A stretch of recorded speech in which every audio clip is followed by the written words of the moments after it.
Boa tarde a todos. Muito bom estar aqui com vocês em mais um momento juntos para a gente falar de um tema tão importante dentro dessa área de cuidados paliativos, dentro da nossa mesma prática fonoaudiológica, que é dieta de conforto. Então, eu trouxe aqui para vocês um olhar para tentar esclarecer muitas dúvidas em relação à dieta de conforto. Vamos lá, nessa sexta-feira, né, nesse tempinho que nós temos juntos. Para quem não me conhece, para quem está chegando aqui, eu sou a Cristiane Freitas, eu sou fonoaudióloga especializada em disfagia e paliativista, e eu ajudo fonoaudiólogos a terem mais segurança na condução de casos de disfagia crônica incurável. Eu estou aqui em duas câmeras, né? Eu estou com o YouTube ligado, estou com o Instagram, então vocês vão ver que eu estou olhando para as duas câmeras, mas estamos juntos, seguimos juntos aí.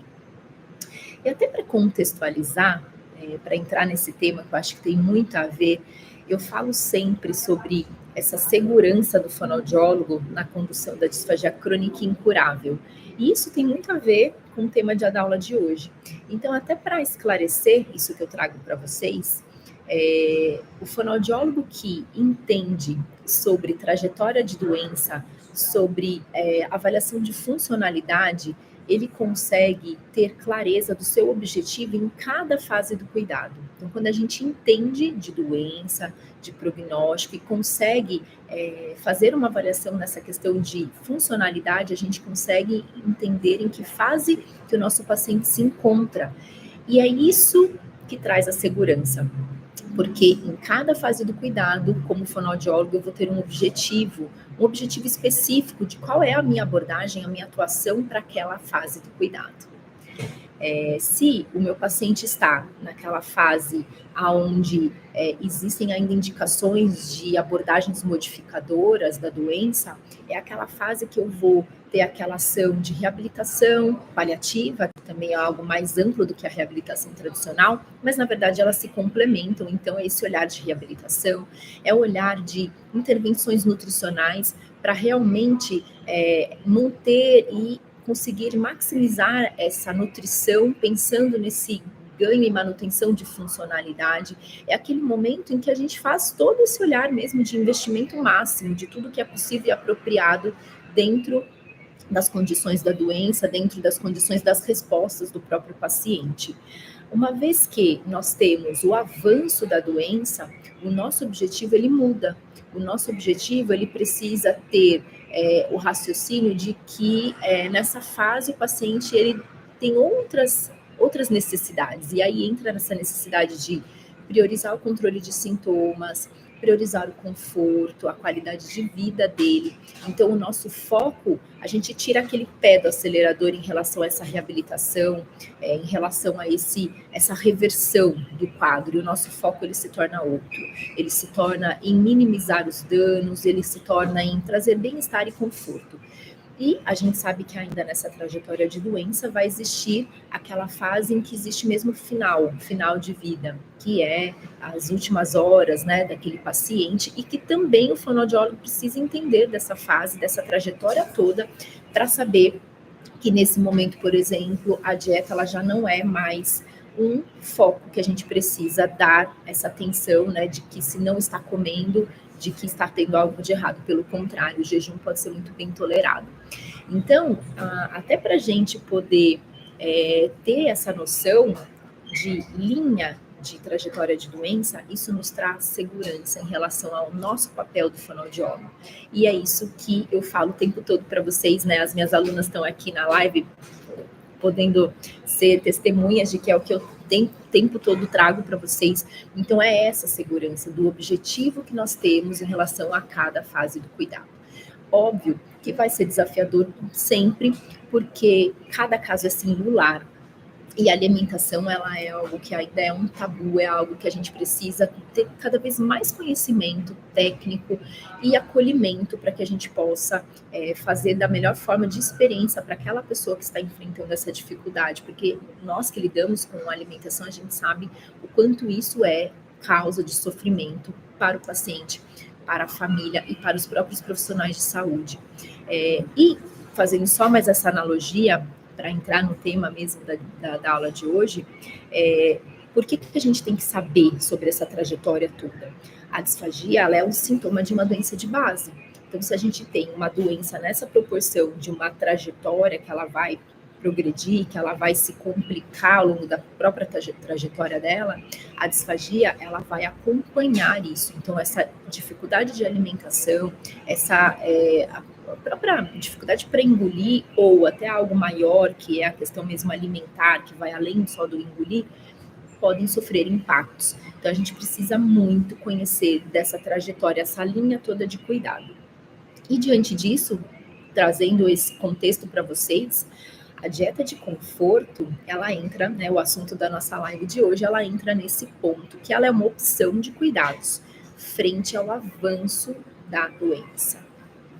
E é muito bom a gente poder pensar que ela é uma opção de cuidado, porque muitas vezes não se tem ela como opção, né? Se tem somente as indicações, por exemplo, de via alternativa. E a gente precisa pensar nela como uma opção e também fazer uma orientação adequada em relação a como abordar isso, né? E então a dieta de conforto, ela é isso, ela é uma opção de cuidado frente ao avanço da doença. Então a gente precisa entender da fase do cuidado para saber que está nesse ponto e a gente pode pensar nela na dieta de conforto. E como que a gente também consegue saber dessa fase do cuidado, né? Então, só para não ficar tão abstrato isso para vocês, existem escalas de funcionalidade que nós podemos aplicar e ter essa noção de prognóstico, essa noção de trajetória de doença. Então, uma das escalas que nós temos é a PPS, e se é pontuado 50% ou menos do que essa pontuação, já é um paciente que está avançando nessa trajetória de doença, já está indo para uma doença avançada. Então, é nesse momento que a gente tem que ter cada vez mais cautelas do que indicar, do que não indicar, e de como conduzir. Então, com muito cuidado, por isso que o fonoaudiólogo tem que dominar isso e se capacitar tecnicamente, porque muitas vezes a gente fala por falar, então fala, ele não está comendo, agora chegou um momento difícil, tem indicação da sonda, e às vezes esse impacto da fala já causa um transtorno muito grande para as famílias, para o próprio paciente. Então a gente primeiro precisa entender todo o contexto do cenário todo para que a gente possa tomar decisões compartilhadas. E é esse o ponto também de uma das indicações da dieta de conforto. Então ela é uma decisão compartilhada, não é uma opinião, não é uma opinião do profissional. Então também a gente tem que ter isso muito claro, não é porque, por exemplo, somos paliativistas, né, que a gente vai sempre indicar a via oral de conforto, como se isso fosse o bem para todos os pacientes, como se, não, eu nunca vou indicar uma sonda porque eu sou paliativista. Existe esse mito, né, de que o paciente está em cuidado paliativo, então ele não tem indicação de sonda, não tem indicação de gasto, não tem indicação de outras coisas, né? Eu estou trazendo mais para a fonoaudiologia, mas isso não é uma verdade, porque é uma abordagem singular e a gente precisa considerar muitas coisas. E a questão maior, até que eu vou reforçar isso na live de hoje, é entender que a dieta de conforto, ela é uma opção de cuidado e ela não é também algo assim radical de que tem que ser dessa forma. Ok? Então, precisamos então voltar esse passo atrás para fazer uma decisão compartilhada. E o ideal é que isso fosse feito na trajetória da doença, no curso da doença. Então, quando nós atendemos um paciente que está numa fase moderada de doença, ainda na fase inicial de doença, é a grande oportunidade que nós temos de já traçar todo esse plano, que seria o ideal, trazendo informações do que é aquela doença, perguntando, né, o que o paciente entende sobre essa trajetória de doença, o quanto que faz sentido para ele entender, e isso é muito único. E aí, trazendo ele, incentivando para que ele seja protagonista da sua própria história, para que a gente reforce essa autonomia, trazendo a família para perto, para essa construção, porque a gente sempre tem que pensar que paciente e família é uma unidade de cuidado, então sempre essa abordagem ela tem que ser ampla, não só ao paciente, mas para a família também. E uma equipe multiprofissional, é fundamental existir uma equipe por trás, principalmente nesse ponto da dieta de conforto, é algo muito junto com a nutrição, é muito junto com todos, né? Porque a alimentação ela acaba envolvendo toda essa esfera aí da equipe de saúde e cada um agregando com o seu saber e assim também um objetivo em comum, passando por esses desafios tão grandes, importantes que a gente acaba enfrentando.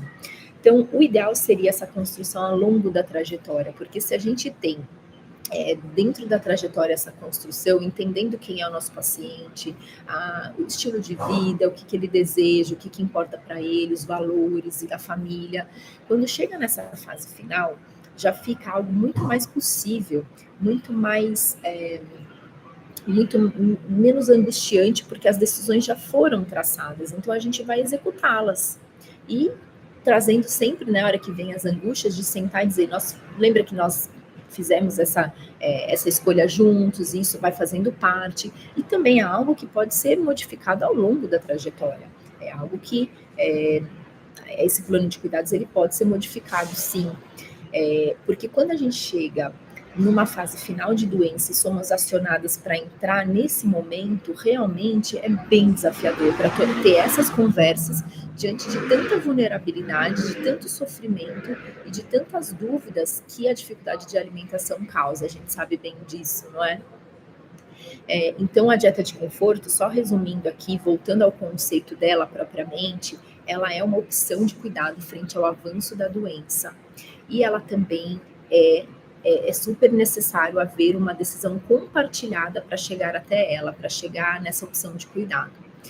E uma vez que a gente faz essa construção de dieta de conforto, que a gente faz esse acordo entre equipe, junto com o que importa para o paciente, para a família, a gente entra mesmo, né, no que eu vou trazer para vocês, de como que o fonoaudiólogo atua na dieta de conforto. Então, primeiro eu queria trazer para vocês quando, até respondendo as perguntas, né, que vocês deixaram na caixinha lá, nos meus stories, que tinha, uma das perguntas era essa, quando e como indicar a dieta de conforto? Então, quando é essa? E essas decisões, né, de plano de cuidados compartilhados, essas decisões difíceis, elas sempre serão mais assertivas quando a gente une o tratamento considerado apropriado para essa fase do cuidado, associado, né, unindo as preferências da família e do paciente. Então, eu acho que isso já é uma virada de chave para o fonoaudiólogo, porque a gente que lida com essa área da alimentação, e nós somos chamados o tempo todo para essas avaliações. Então, fono, ele pode comer, você indica uma sonda, você sugere, né, uma gastro, você sugere que dieta.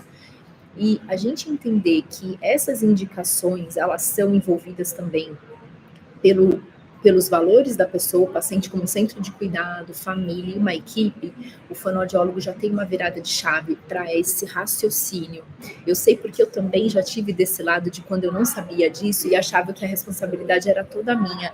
E aí o peso disso realmente fica algo muito impactante. Então a gente fica pensando no alto risco, e quando a disfagia vai se intensificando, isso vai ficando cada vez mais difícil no manejo, mas a segurança que você tem, essa virada de chave, é quando você entende que toda essa trajetória ela é compartilhada e o objetivo muda a partir de que fase de doença que nós estamos. Até aqui tudo bem, gente, que está me acompanhando aí, porque para fazer sentido de quando indicar, né? Acho que isso que é a maior dúvida que eu percebo ao longo dessa trajetória que eu estou tendo com vocês, né? De trazer mais informações a respeito disso. Então, uma das maiores dúvidas é isso. Agora, como que a gente faz essa dieta de conforto? Como que na prática mesmo ela funciona? A gente vai avaliar, como fonoaudiólogo mesmo, a nossa prática que a gente já faz, como que é essa biomecânica de deglutição. A gente vai analisar qual consistência que tem o menor impacto. Então, o nosso maior objetivo vai ser sempre em minimizar os danos. Porque a gente não está falando de conforto. Conforto, ele é um termo muito amplo. Conforto, ele é um termo que a gente pode levar para a comida, trazendo esse bem-estar, trazendo essa relação que ela tem de memórias afetivas, a gente tem sentimentos por trás da comida, a gente tem acolhimento por trás da comida, a gente tem o social, a gente tem um valor cultural muito enraizado em relação à comida, principalmente nós brasileiros, né? Então a comida é um ato de cuidado. Quando eu estou alimentando meu familiar, eu estou cuidando. Se eu não estou alimentando, eu posso achar que eu estou negligenciando o cuidado. Então, o conforto, ele já tange todo esse cenário de que é muito enraizado e além de nutrir e hidratar.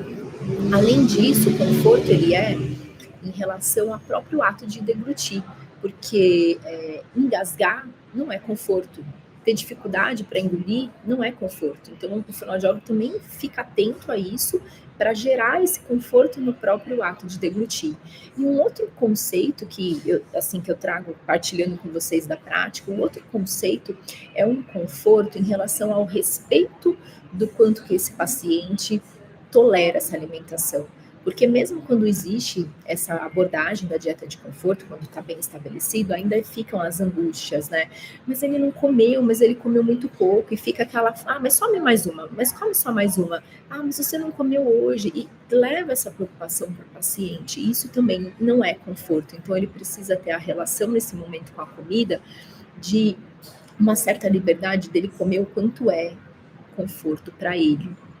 E a gente diminuir essas nossas angústias, por isso que a gente precisa também ter um acolhimento a todos os envolvidos, para diminuir essa angústia, para não levar essa preocupação para o paciente, que já está enfrentando também essa fase desafiadora, que é a fase final de doença.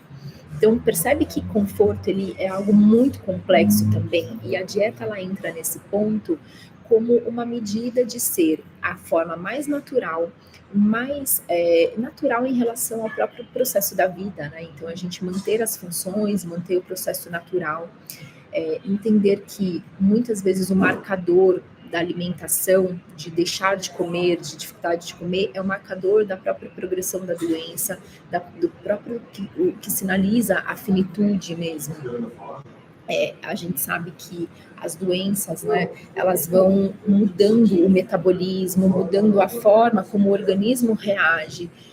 Então a pessoa não, nós, né, o ser humano, ele vai como se fosse um ajuste de gasto de energia. Então o corpo, ele prefere diminuir esse gasto de energia para poupar órgãos importantes, né, órgãos fundamentais, cérebro, coração. Então essa mudança da absorção, ela vai até por conta dessa proteção que o organismo vai causando, e isso interfere na questão da saciedade, isso interfere nessa absorção. Então, a gente entendendo disso, a gente fica de uma forma mais clara que nessa fase final, né, na fase avançada de doença, e um paciente emagrecido, nós não temos o objetivo de pensar, mas ele está emagrecido, eu preciso nutrir. Então a gente sabe que isso faz parte do processo da doença. E também, quando a gente entende isso, a gente consegue informar os familiares, informar as pessoas envolvidas para que essas preocupações que envolvem muito esse momento, como por exemplo, mas se ele não comer, ele vai morrer, mas ele não está piorando porque ele não está comendo? A gente ouve muita angústia em relação a isso. Então, quando a gente dá a informação do que é fisiológico, do que faz parte do processo da própria doença, também acolhe esse familiar de entender que o que ele está, né, desse processo não é uma negligência, de que nós estamos respeitando o curso natural da doença. É até importante da gente falar disso, porque nessa fase tão delicada, quando a gente lida com dieta de conforto, a gente não lida só com o paciente. Muitas vezes o nosso maior foco são os envolvidos, porque eles sofrem tanto que a gente precisa ter esse olhar de trazer para perto, informar quantas vezes forem necessárias, porque aquela experiência, ela é única. Daquela experiência de finitude, ela é única para todos os envolvidos, tanto para a pessoa que está indo, se desligando, quanto para todo mundo que está ali perdendo aquela pessoa. Então a gente tem que garantir de que a gente está informando, acolhendo da melhor forma possível, para que não fique aquela sensação de que será que devia ter sido diferente? Será que se ele tivesse comido, ele teria reagido melhor? E será que não foi isso que acelerou a morte? E a gente entender que esse processo caminha para quando a pessoa deixa ela não morre porque ela deixou de comer, ela deixa de comer porque ela está morrendo. E essa visão proporciona ao fonoaudiólogo saber como conduzir os casos desafiadores. Então é isso que é ter segurança na condução dessas disfagias crônicas e incuráveis. Então, voltando aqui ao que eu estava dizendo, né, lá no comecinho sobre as estratégias, então a gente vai analisar como que é a forma que a pessoa engole, como que é a biomecânica de deglutição dela. E isso também entra no ponto de que a dieta de conforto, ela não é a consistência única. Então, sempre é pastoso? Não necessariamente, porque eu preciso também saber o que é importante para aquele paciente de preferências mesmo, e também como que é o ato de engolir. Por exemplo, um paciente que tem uma fraqueza importante de língua, se eu entro já com pastoso, a chance de ficar resíduo é muito grande. Então, eu posso preferir iniciar com líquido mel, líquido néctar, a depender dessa biomecânica, do que um pastoso. Então, esse raciocínio também vai de acordo com a nossa expertise em relação a a forma como a gente está analisando a biomecânica de deglutição. E eu já tive, em relação a isso de consistência, eu já tive um paciente que eu atendi nessa fase de dieta de conforto, um paciente DPOC, em fase avançada de doença, e que ele queria tomar líquido, água com gás e Coca-Cola. Isso para ele era a dieta de conforto dele. E naquela época super desafiador para mim, por eu ainda nem era paliativista, mas eu tinha sido acolhida por uma equipe paliativista, isso me deu muita segurança para lidar com esse paciente nessa condição. Eu pensava assim, ele é consciente e orientado, eu vou usar manobras com ele para que ele possa minimizar esses danos. Então eu pensei em estratégias de manobra, por exemplo, Mendelssohn, supraglótica, e assim era uma forma de diminuir os danos, né, em relação a uma possível broncoaspiração. Mas o foco do fonoaudiólogo é justamente isso, é facilitar essa ingesta para que seja prazerosa para aquele paciente, isso é conforto, e para que para que a gente minimize os danos da broncoaspiração, e isso também é conforto. Com esse raciocínio, eu também trago mais uma informação aqui para vocês, que o papel do fonoaudiólogo é realmente quebrar esse ciclo, né, de broncoaspiração e diminuir esses danos que não é conforto ao paciente. E até desmistificando algo que na prática a gente ouve assim, o paciente está em cuidado paliativo, deixa ele comer o que ele quiser e suspende a fono, porque não tem o que fazer, né? Existe essa falsa ideia, e deixa ele comer o que ele quiser. Mas uma pessoa que tem uma dificuldade de deglutição e comer o que quiser, da forma como ele, já com a própria dificuldade de deglutição, pode ser algo extremamente desconfortável, porque engasgar maciçamente não é conforto, nem para a pessoa que engasga, porque todos nós já engasgamos e é algo muito desconfortável, quanto para a própria condição clínica dele. Então, pode acelerar um declínio que poderia ser evitável, né, por conta de uma intervenção. E também existe um acolhimento a esse paciente para que a gente priorize aquilo que importa para ele, que ele coma o que ele quer, mas de uma forma adaptada que traga o mínimo de dano possível. Então, assim, só concluindo meu raciocínio, depois eu trago o exemplo. O fonoaudiólogo, ele visa interromper esse ciclo. Então, deixa comer o que quiser, broncoaspira, e clinicamente tem a piora, né, que é um ciclo. Então, a gente entra com estratégias, com adaptações que minimizem esses danos, para que a pessoa tenha, sim, o prazer de comer aquilo que é preferência dela, com o máximo de estratégias que seja de uma forma que impacte os danos, que traga segurança, e assim a gente ajuda nesse controle de sintoma também, que é o manejo do quadro clínico. Então, a gente diminui o risco de broncoaspiração, mantém esse bem-estar, e o paciente tem essa experiência do acolhimento, porque a comida pode ser isso para ele. Lembrando que nem para todos os pacientes é assim. Tem paciente que não deseja comer, tem paciente que, por qualquer questão, né, de inapetência, ou é muito singular isso, e a gente precisa também respeitar. Então, essa fase avançada de doença, ela é muito de acordo com o quadro em si. Então, vai depender da doença, vai depender da forma como o paciente lida com essa alimentação, qual que é a relação dele com a própria alimentação. E nem sempre vai ser uma via oral. Às vezes o paciente ele não tolera isso e a gente precisa respeitar. E também a gente precisa respeitar aquelas famílias que não conseguem tolerar essa situação dessa comida mínima e que acha que uma dieta ela precisa estar ali, né, o tempo todo. Então a gente também tem que acolher isso. Por isso que não é uma via de regra, ela é uma opção de cuidado e a gente precisa pensá-la como estratégia mesmo em todos os envolvidos. Então, voltando àquele exemplo que eu ia falar para vocês, né, em relação ao fonoaudiólogo interromper todo esse dano em relação a essa fase, eu lembrei de um caso de uma pessoa que estava nessa fase com muita dificuldade de alimentação, e aí, na época, fizeram a gastrostomia e disseram que ele não podia comer, e eu acompanhei esse caso, mas também na época eu não era paliativista, mas hoje eu percebo o quanto que a gente aprende com as situações e a gente vai construindo, né, esse saber e tudo é um processo também. E aí, nesse caso, eu lembro que ele tinha muito desejo por comer e era impedido, né, que não podia por conta da broncoaspiração. E era um senhor que ele tomava água da torneira, do chuveiro, quando ia tomar banho, porque ele tinha muito desejo de comer. E óbvio que dessa forma o impacto era muito maior, porque uma broncoaspiração maciça ou com impacto, e aí ele teve uma broncoaspiração, uma pneumonia aspirativa.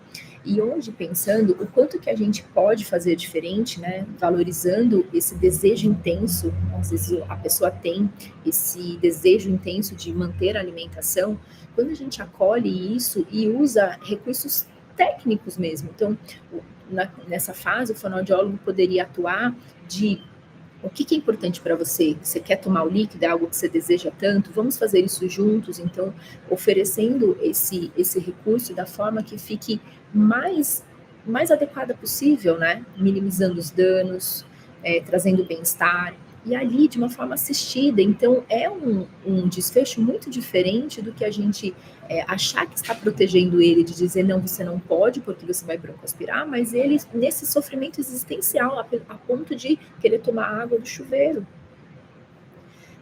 Então, é algo que a gente precisa pensar, que a dieta de conforto ela é uma opção de cuidado, principalmente nesses casos.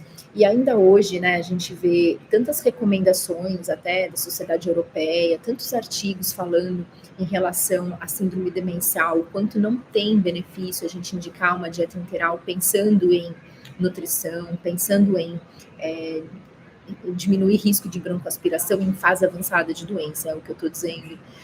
Porque a gente sabe que nessa fase não tem mais esse ganho de peso, não é mais esse o foco, a broncoaspiração pode continuar ocorrendo por aspiração de saliva ou até de refluxo, é uma fase que coloca-se uma sonda, a pessoa fica agitada e precisa às vezes ficar restrita ao leito, então existe uma recomendação de não usar, e desde que eu atuo como paliativista, meu maior perfil de atendimentos é síndrome demencial. Eu atendo muitos, a grande maioria dos meus pacientes tem essa síndrome demencial, e muitas vezes até com outras doenças associadas, como DPOC, por exemplo, mas a grande maioria tem.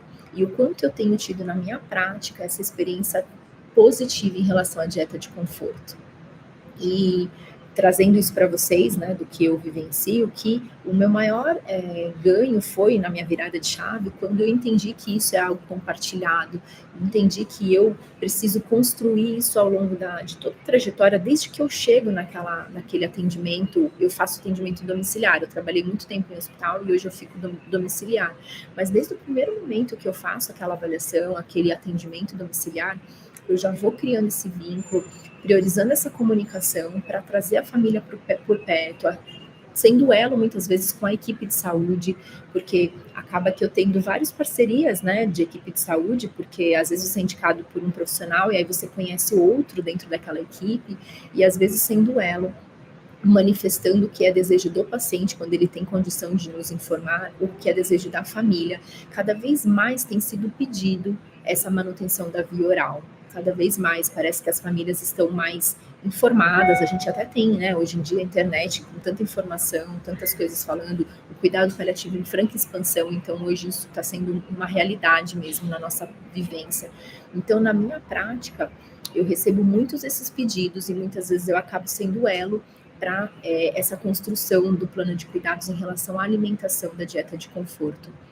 E tenho tido bons resultados de manutenção dessa dieta, e eu vejo que às vezes precisa desse acolhimento com a equipe, porque fica uma angústia, será que a gente não está deixando de cuidar dele? E a gente orientar com todas essas questões do que é, né, a indicação da dieta de conforto, que ela é um olhar de controle, de trazer bem-estar numa fase avançada de doença. Então, nós estamos num cenário de que a doença está em progressão.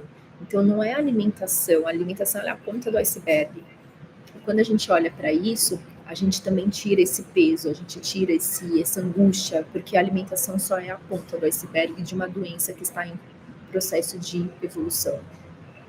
Então, a gente traz, né, esse bem-estar de acordo com o que é importante para aquela família, para aquele paciente, porque foi para ele, mesmo que ele não tenha mais condição de falar por si, por conta da própria síndrome demencial, mas quem foi aquela pessoa, o que ela, né, como indivíduo, e a família nos traz essas informações, então como ela gostaria, e por isso que fica de novo essa informação de que quanto antes a gente conseguir traçar esse plano de cuidados, quando aquele paciente ainda tem condição cognitiva para fazer parte que ele possa ser protagonista da sua própria história, isso é o ganho maior que nós poderíamos alcançar. Então, até voltar, né? Quantos pacientes você atende na sua prática clínica que você já pode fazer essa construção, né? Pacientes que estão ainda te falando que desejam comer, paciente que, ou que não, né? Mas que traz para você os desejos dele, porque ele ainda tem essa condição de falar por ele. Então, olha a oportunidade como fonoaudiólogo de nós sermos esse elo e para que a gente possa ser agente nessa manutenção da autonomia do paciente. Com certeza, quando chega lá na fase final, essas dúvidas elas já vão ficar muito mais possíveis de serem respondidas, de serem conduzidas, porque já houve toda uma trajetória. Isso também traz muita confiança da família, da equipe, todo mundo alinhado, para que nessa fase seja o menor impacto possível. Já é uma fase delicada, e quando a gente tem uma fase delicada associada a sofrimento, angústia e inseguranças, isso fica potencialmente algo muito difícil de lidar. Então, a gente, como profissional de saúde, a gente tem que olhar para isso, para esse sofrimento, porque o sofrimento em si, a gente muitas vezes não consegue evitar, mas aquilo que é conforto, aquilo que é bem-estar e acolhimento, a gente sim, é o nosso dever de fazer. E a dieta de conforto, ela entra nesse processo. Então, eu trouxe aqui para vocês de como que é essa vivência com a dieta de conforto, quando que ela tem que ser indicada, pensada, como que precisa ser construído. E a dieta em si, ela é uma estratégia do fonoaudiólogo que, quando vai conduzir, como conduzir, o fonoaudiólogo tem um arsenal de técnicas terapêuticas incríveis, né, que ajuda muito. Então, a gente consegue fazer essa adaptação de consistência, manobra, utensílio, e sempre também o foco vai ser o modo de oferta. Então, orientar todos os envolvidos, todos que ofertam alguma coisa por via oral, mesmo que seja só a medicação, a gente tem que orientar.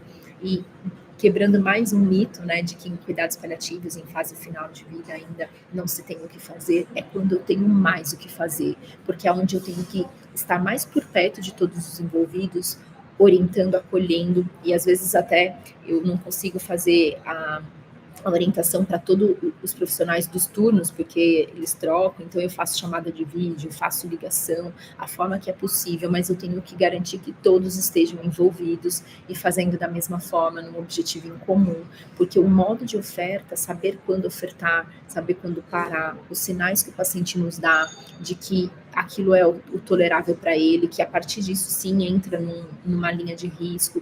Então isso é a estratégia em si de como conduzir a dieta de conforto, mas é algo que o fonoaudiólogo já tem esse domínio. O que precisa mudar para o fonoaudiólogo é essa virada de chave de perceber em que fase de doença nós estamos falando. Então, um senhor com uma idade avançada, com uma sonda, ele não é mais um uma sonda, como muitas vezes parece, né? Que parece que eu tenho a mesma receita dos exercícios, aquele olhar de fazer a estimulação, e aí na hora que eu vejo que isso não está avançando, parece que eu cheguei no limite terapêutico. Não é isso, é um olhar amplo de entender em que fase que aquele indivíduo está, e aí isso muda o meu objetivo, o meu foco de atendimento a ele, para saber o que indicar, o que não indicar e como conduzir a partir desse olhar humanizado, esse olhar respeitando, né, aquela pessoa como indivíduo, suas preferências e todo o processo que ele está em fase de cuidado e sempre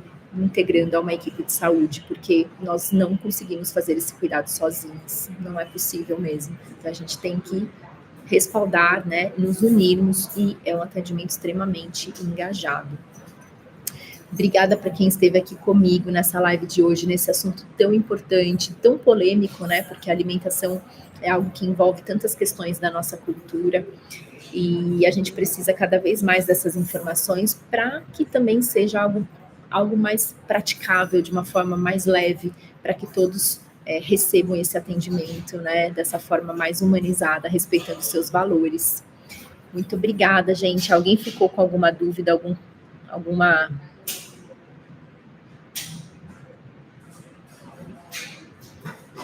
dúvida?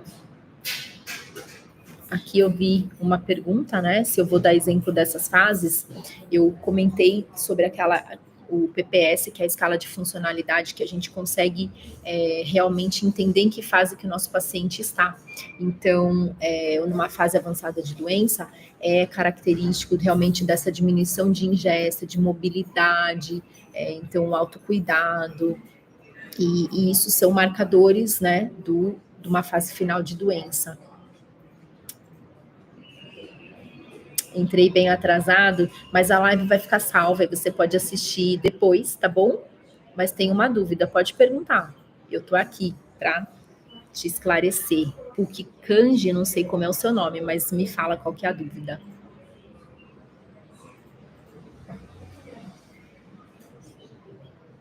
Pode me mandar.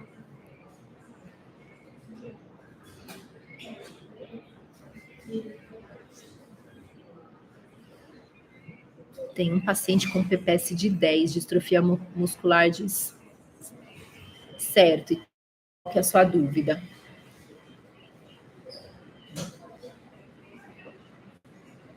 PPS de 10 é algo muito, muito já em fase avançada. Ele está caminhando para uma finitude eminente.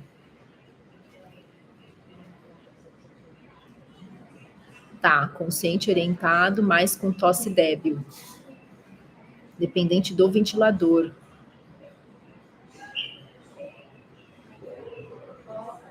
E ele é um paciente que pede para você para comer, é isso? Ou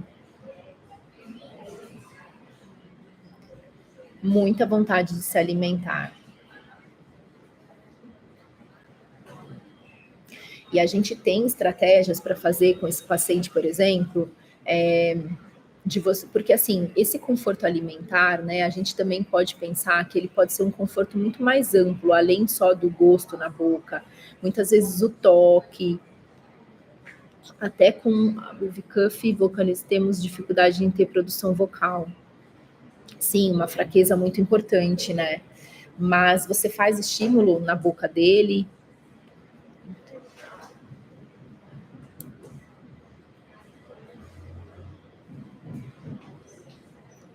Porque aí você pode... Porque assim, ele, independente do ventilador, ele não vai sentir cheiro, né? Ele não vai ter... Consegue ter um pouco... você manuseia o cuff dele, isso é ótimo. E ele consegue ficar com o cuff desinsuflado por algum tempo?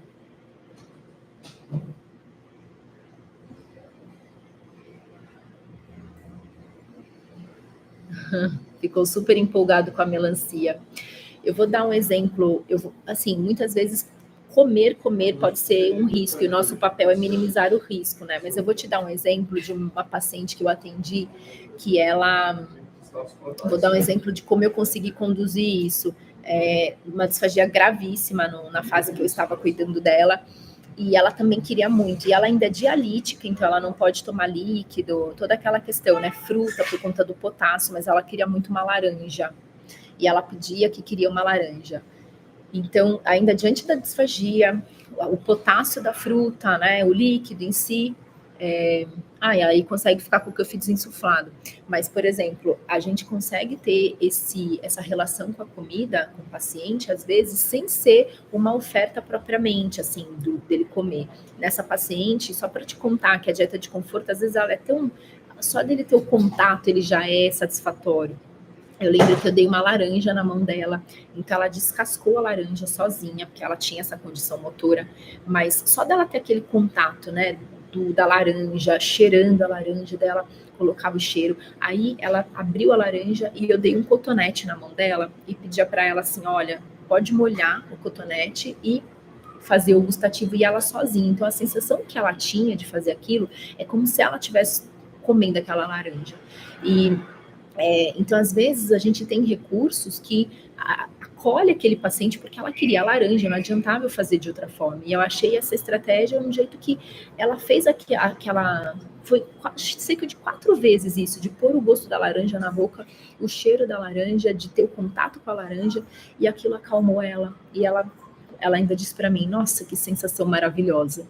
Então, fica isso que eu estou trazendo para você, que às vezes não é o ato de comer em si, de você ter o contato daquele alimento na boca, de alguma forma que você possa, como fonoaudiólogo, a gente tem um arsenal de técnicas, a gente tem essas estratégias, né, de uma forma muito, que a gente trabalha de um jeito até como linguagem, como esse contato global, né, com o alimento. Então, se aproprie disso. Como ele consegue ficar com o cuff desinsuflado, ele consegue talvez você estimular esse olfato dele, né, porque fica prejudicado por conta do uso do cuff, mas talvez você possa fazer esse trabalho com a melancia dessa mesma forma, talvez só um gustativo da melancia, molhar na gaze para ele ter o gosto, ou bater a melancia, espessar e dar uma colher melada para esse paciente. E aí isso tem que ser uma coisa muito em conjunto com a equipe, né, de chegar nesse ponto desse trabalho de dieta de conforto, de priorizar o conforto desse paciente. E aí você fazer um trabalho junto com o fisioterapeuta, de ele ir logo em seguida para fazer estímulo de tosse, mesmo que seja uma tosse fraca, mas uma forma que ele consiga se defender para minimizar o dano de broncoaspiração. Então, é uma forma que você consegue atuar pensando nesse conforto do contato com o alimento, já que é algo que importa tanto para esse paciente. Ontem escapou a melancia da gaze e ele não quis colocar para fora, engoliu tudo e foi tudo bem. Caramba, então ele tá... Mas aí acho que como você pode fazer esse recurso, sabe, de espessar a melancia, faz um suco de melancia, dá numa colher assim melada para ele ter mais segurança com essa melancia. Eu acho que fica mais seguro do que ele comer a melancia, porque aquele efeito de dupla consistência é muito arriscado, né? Que é igual efeito esponja, ele morde a melancia, solta aquele caldo na boca. Então eu faria dessa forma, a melancia adaptada de consistência, e aí você controlar esse volume mínimo e fazer ações para que ele consiga se defender. Ele pode fazer, não sei se ele faz algum exercício, né, que possa ajudar no manejo de secreção, fisioterapeuta fazer junto para estímulo de tosse, um trabalho em conjunto. Mas eu faria dessa forma. E que bom que você está valorizando esse desejo do seu paciente. Ultimamente, a aspiração está bem difícil, só tem ficado confortável quando usamos a máquina de tosse para ajudar a expectorar. Perfeito, você tem máquina de tosse, então isso é muito, muito, muito maravilhoso. Faz esse atendimento junto com o fisioterapeuta, não sei se você usa a máquina de tosse, se você usa sozinho, mas acho que é sozinha, né? É uma menina, pelo que me parece, uma mulher. Mas me fala seu nome. Super colaborativo. Então, você tem tudo na mão.